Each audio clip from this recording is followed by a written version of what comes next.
Several contractors owed monies by government may soon receive some payment. This according to the Finance Minister, Colm Imbert, who also said the country's overdraft had recently been reduced to zero. Peter Christopher reports. I'm happy to say that the overdraft is now zero. The government's overdraft is now zero, down from $9 billion, but it won't stay there for much, for very long, because we have expenses all the time.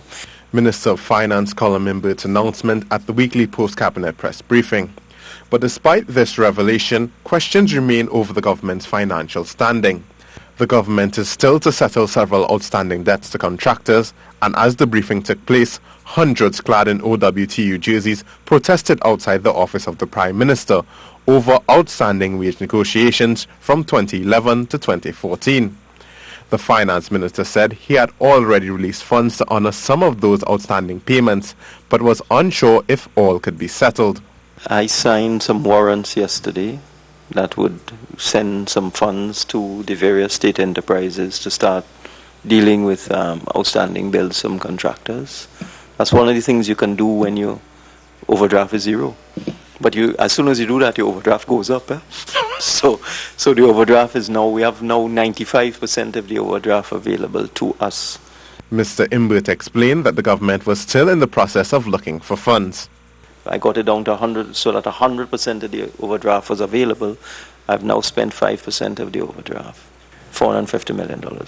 So I made some funds available for, agencies like NIDCO, etc., to start UDICOT, etc., to make payments to contractors, so that some relief will come.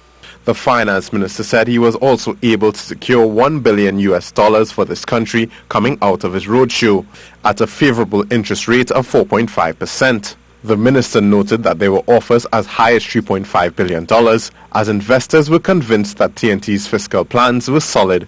The bulk of the investors told us that once we stay at 4.5%, the offers remain solid. But if we go below 4.5%, we run a very serious risk of, say, 75% of the offers falling off the table, and then the bond issue would have failed. He, however, admitted that there was significant risk of losing that investment should Trinidad and Tobago fail to live up to their fiscal commitments. Peter Christopher, C News.